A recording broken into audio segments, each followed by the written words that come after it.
That's right. We've got to talk about it. Destiny 2 fans express frustration over the new raid's early launch date and the final shape. Now, if you've been living on a rock or you don't care about Destiny, This Week in Destiny gave out the dates. Oh, Teslee is so excited. She's on the table. Okay, Tez. That's right. It's going to be June 7th. 3 days after the final shape has been released. It's going to be on a Friday. Now, there's a caveat. It releases on Friday, but instead of just 24 hours, they expanded it to 48 hours. They did this with Crota's End because they acknowledged that, yes, there's people that can only play on weekends. And so they expanded it. Understandable. Very understandable. Here's my hot take. This will not impact me at all. And I know there's the arguments of both sides. Here's the two arguments. And you can let me know. I'm going to be very fair because this really doesn't matter to me. But I'm going to try to be fair to both sides. So correct me if I'm missing a side. There's the side that loves the idea that it takes 3 days because it will encourage competition. It means people are going to have to really be prepared. It makes it more fair. So the sweatiest of teams, like everyone has a fair shot, right? Even the sweatiest teams has only 3 days to prep instead of like 2 weeks. That's one side. They love the challenge. They like the idea that it is so time crunchy. You have to push to make builds. There's that intensity, that challenge. That's one part of the pie, right? The other pie is we would like to, well, I'm going to take this pie and kind of divide it because it kind of like, it's not always the same. And this is what I mean. On this side of the pie, it's divided. One side is I would like to enjoy the story without having to blitz through it. That's one side of the pie. The other side of the pie is people who don't have all day to grind, people who are, you know, maybe not, I won't even say casual Andes because I'm not a casual, but I have a full-time job. But granted, I'm out for the summer, so that's why I'm saying it doesn't matter to me. Really, don't be like, I get comments about when I say things, and they're like, well, it's just because of you. I'm like, well, I mean, I'm still going to play the game. It doesn't really impact me. It's just the people that it does, who does have full-time jobs, they do not like this because they will have less time to grind and prepare. They feel that only sweaty nerds will be able to actually participate, and it's not fair. This will not affect me. I will be off for the summer. That's the benefits of working in education. I don't get paid a lot, but at least I get paid summers. So it's a trade-off. Not a lot of money. In fact, people that work at Walmart can almost make more than me if you have it as a full-time job. But the benefits is I get a summer off. So I get to grind for 3 days like a sweaty nerd. And here's the reality. I was going to blitz through the story anyways. It's what I do. If you watch me, I played over 100 hours nonstop. I blitzed through Final Fantasy VII Rebirth. It's a bad habit, but I do it anyways. So the reality is it really truly will not impact me. So when you watch this video and you try to formulate an opinion based on what I say, just realize this problem that might be on this side or this side doesn't, because I don't care. It does. I'm in the middle. I will still grind my tits off. I will still play, and I will still be raid ready when the final shape raid comes out. So I just want to make that very clear. I can see both sides.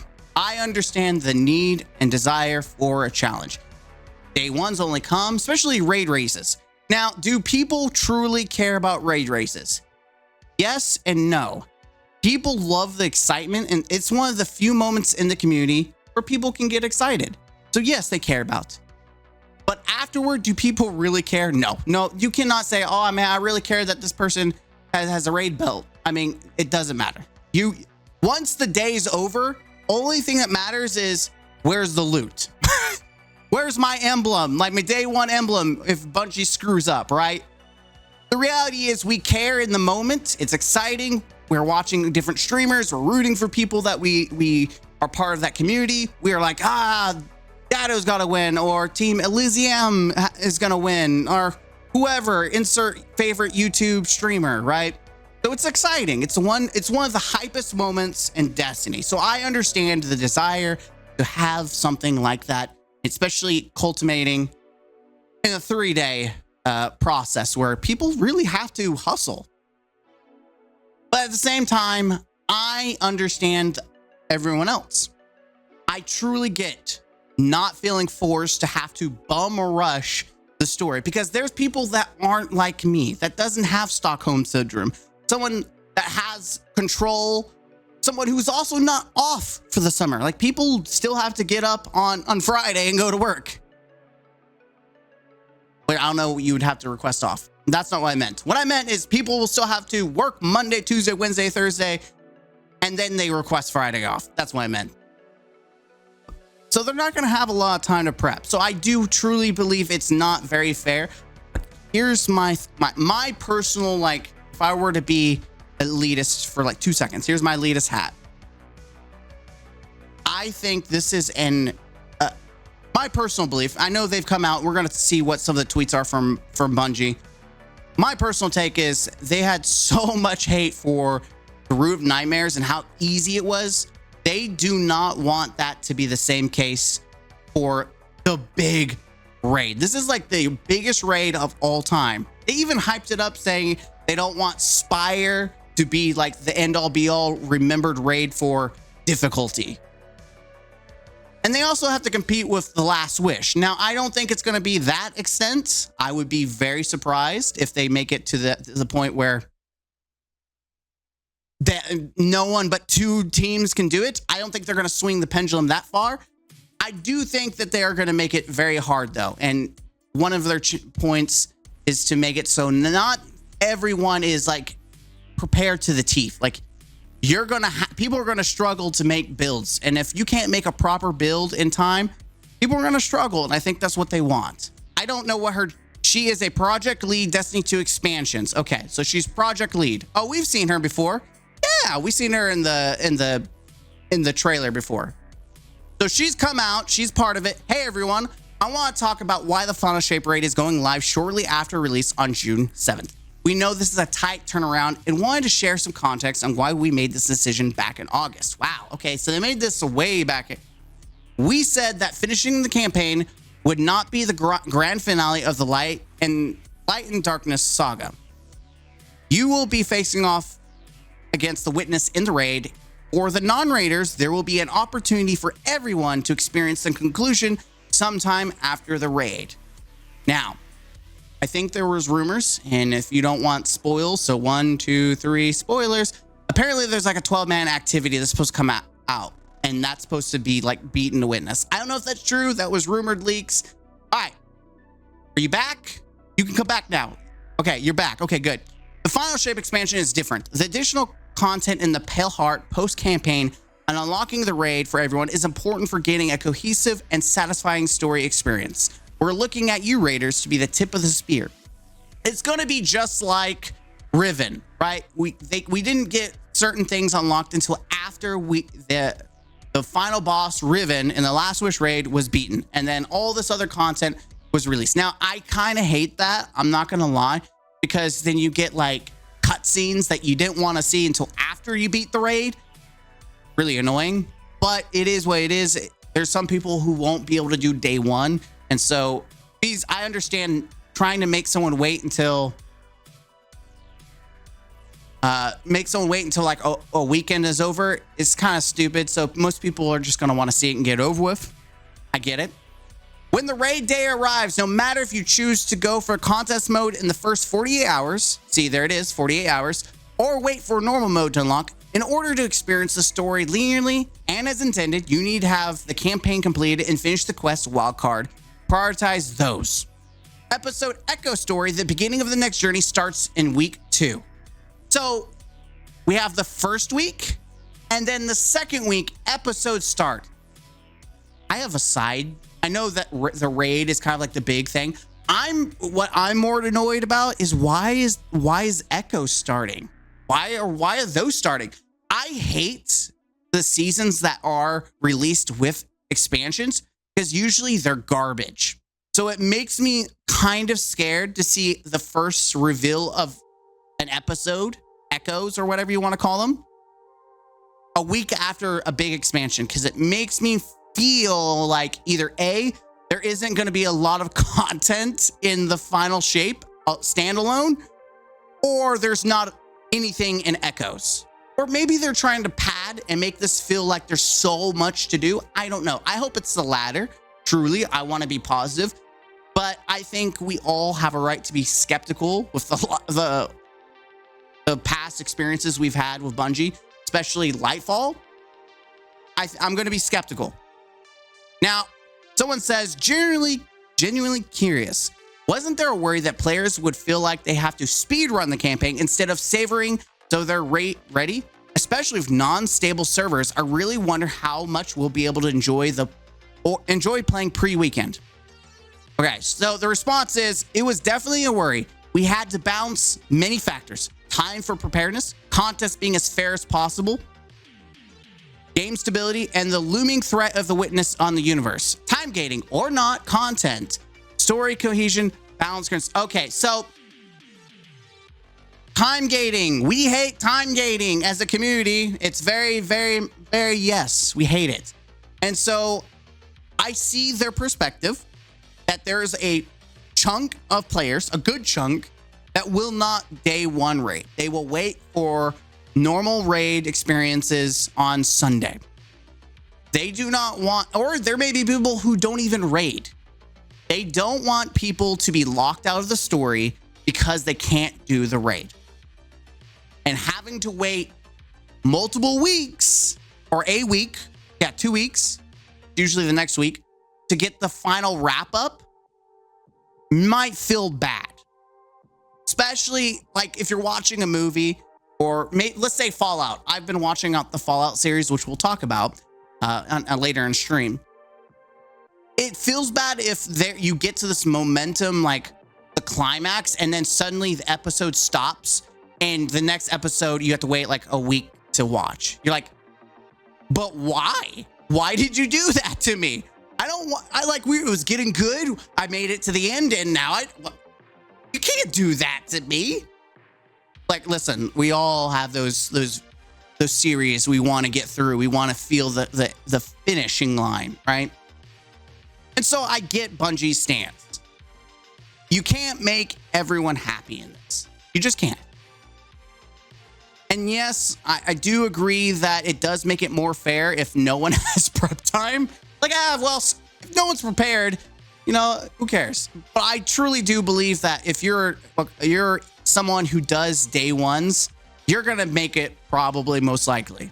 If you have 1 to 2 day one comps, you may struggle, but you're probably gonna make it through. Now, if you've never done a day one, you've always struggled day one, then you're probably gonna struggle this, and I do feel bad.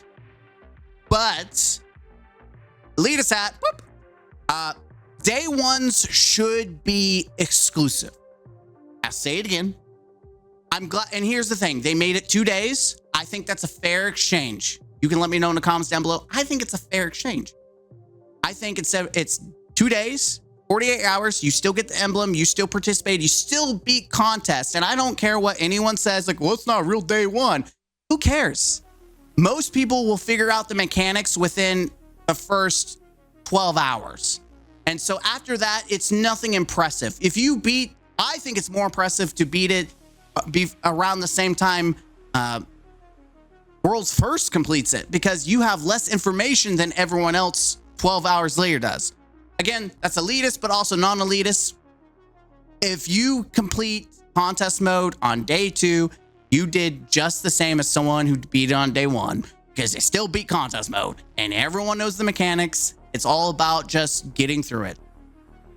But I know there's people that are not going to see that. They're going to be upset because they can't do the true day 1, or they can't even do day 2. They can't do it. Listen, I've been in LFG. I've tried joining groups before I had my clan there's bad teammates in there. There's people who are not willing to work as a team, who don't know what they're doing. And I'm going to say it again, Elitist hat. Day ones are not carries. You cannot get carried through a day one. I know maybe some people did for Proven Nightmares, but day one raids should not be that way. I know it's elitist, but it's one time a year, one time. And I think it's only fair that we have that big thing that is exclusive, that is something that's prestigious. Okay. Every game has that one thing, whether it be reaching top comp in like Call of Duty, like who cares? But some people can't do it, and so it's a little bit more prestigious. I know WoW has their raids. I've never played WoW, never watched raid, but I know there's some exclusivities there. I think it's okay. I think having some rarity is okay. So let's go and see what some things are, what else is being. I feel like a 3-day until raid situation must be because completing the raid is a planned step and more stuff in the final shape story unfolding. Yes, it's been confirmed. I'm hyped for the culmination, but our Avenger in-game moment feeling so rushed after the final shape drops is kind of feels bad. Hope raid is still hype. This may be pessimistic view, but could that also be so that people have fewer time to grind the artifact as well, therefore artificially making the raid more difficult for the masses? It's a possibility, but I highly doubt it. Yes, so bounty hoarding, you have plenty of time to start now. Do it, get your bounties, but AFK farm. There are so many different AFK farms, and yes, some are better than others, but if you know you're not going to have a lot of time and you want to get some artificial levels, artifact levels are free. I'm telling you, artifact levels are free levels. Take advantage of it because it can make a difference, especially if you don't have the armor power level. The artifact can fill that gap because when the final shape comes out, the raid comes out, you're going to be contest mode, which is 25 levels under, I believe. Am I mistaken? I don't think it's 30. I think it's 25 is contest mode. So everyone's going to be capped at the same level. So as long as you are at the base, you'll be fine. And you can catch that with the artifact. You will have to get to soft level for sure, which if you do legend, every time a legend campaign comes out, if you beat legend, you get pushed up all the way to soft level. It's a quick and easy way to get all your characters minimally at level where it needs to be. Then you have to grind pinnacles, which is where it sucks balls. They're supposed to be changing that with the final shape. We'll see. I have no comment on that right now. But my point is, I don't think it's going to be as bad, especially if I remember correctly, they said if you have someone on your team with high light level than you, that will transfer to the whole team. So if you have that one dude is a straight up G, he can carry the team for you. So after that, it's all about builds. Why are people saying not enough time to make builds in 3 days when every build after the mod system was ruined using the same 7 mods? I would agree. I do not think, especially with how things are in the final shape, they said you would progressively unlock more things for your prismatic subclass. I think by the time you complete the campaign, you'll have everything you need. And if you're only going to raid on one character, you could just focus that one raid. Like I said, have that one person pull you up to light level if that system's in place for the raid. Just have that one person that pulls you up and then just have your builds ready. And he's right. There's people act like build crafting is immense in Destiny 2. It's not. The most immense thing is probably figuring out which fragments and like elements. But outside of that, like we only have 7 mods that most people use. Most people put on Reaper, put on some bombers if you're using grenaders, bolstering detonation, bolstering strike if you're doing melee. Like it's very pro-typical stuff. Insert generic siphoning mod, insert generic elemental mod resistance, insert surge mod, whatever, right? It's very pro-typical. The builds, people like, oh, brand new build, and it's like one fragment different from 30 other dudes that have posted on YouTube. That's why I don't do builds, because it's pointless, because someone's already posted it or have done like 30 different variations of a build. Like, there is no real originality, and if there is, it's not meta.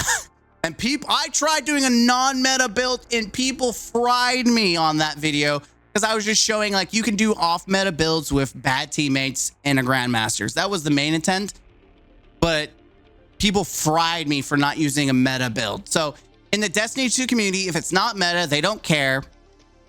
And in day one, you definitely do need to use meta. So it's usually the same generic mod setup, the same generic aspects. So as long as you look at what the community is saying is meta, you should be good. I don't think it's going to be as big of a deal as people think, especially if you have a friend that can hard carry you. 0 people want the raid on June 7th. I don't know about that. I don't think that's true. I do think this is an interesting comment. Bungie does away with the 3-day raid launch gaps, immediately sees massive improvement engagement with day 1 raids across the player base. Also, Bungie, last raid with an overwhelming amount of new stuff to test and grind for. 3 days sound good? Did y'all collectively forget that the raid's closely tied to the campaign, or y'all want to be difficult, but what better way to do that than having everyone underprepared? Again, I truly don't think it's going to be as bad as people think. Listen, that might be me being elitist. There's the elitist hat. For people who may already struggle with day ones, it will probably make things harder for them. But if you do day 1 raids, you are maybe not even, I wouldn't say a veteran, but you are a day 1 goer, period. You're probably going to have builds. You're probably going to have a good team composition, like a clan or a group of friends that play, that you do raids with, you do master raids, you do grandmasters, like you do hard content with already. You're going to be prepared. And here's the real, you want to know how you can get prepared for the Final Shape raid? Here it is. Pantheon's coming out. It is a raid boss gauntlet. And when you get to the last step, it is a contest boss rush of 8 different encounters. Most of them are raid bosses. Some of these raid bosses, people struggle to fight on day 1. Rolk was one that people struggled on. Orcs, people struggled with orcs, even though I personally thought orcs was the easiest encounter out of the whole thing. I'm trying to think. Atrax. Remember Atrax of Deepstone? That's where a lot of people got stuck. So you want to get really raid prepped, you need to work on your team composition and work as a team. Pantheon at contest mode, when it gets to that part of the gauntlet, that is the best time to prepare for the Final Shape. If you can get through that 8 encounters, some of the hardest encounters that people have endured in Destiny 2's history, if you can go through that, even Riven is also day 1. And I'm going to tell you right now, you're not going to be able to Riven cheese on contest. I highly doubt it. So which means people are going to have to learn how to do Riven encounter. And that's the best way. For those of you who've never done Riven legit, do it on contest, and I guarantee you're going to be prepared, because there's a reason why only 2 teams were able to beat Last Wish on contest. Now, have we gotten stronger? Yes, but the trade-off, we also had like infinite ammo reload, so it was a trade-off. But we definitely have been power crept. But working as a team, call-outs, staying alive, these are key components to day 1s. And I just want to put that as a PSO, public service, PSA, public service. You know what? There's a reason why I'm a counselor and not an English major. Though I am a speech coach, you'd think I'd speech better. But also my speeches are usually pre-written and I have it memorized, so it's actually not on the fly. PSA, public service announcement. There it is. Putting it out for you. Practice. Pantheon. I know it sucks, but I'm going to tell you guys, it's not going to be as bad as you think. If you weren't going to be prepared in 3 days, a week isn't going to change things. It really isn't. That's my thoughts. Let me know in the comments down below what you think. I'm Mr. Gaming Counselor. Hit the like button, comment down below. Again, let me know what you think. Until next time, Don't forget to be the best version of yourself and game out. Zone. Mr. Gaming Counselor, here to spread the cheer. Join me on this adventure, where gaming wipes away the tears. We'll level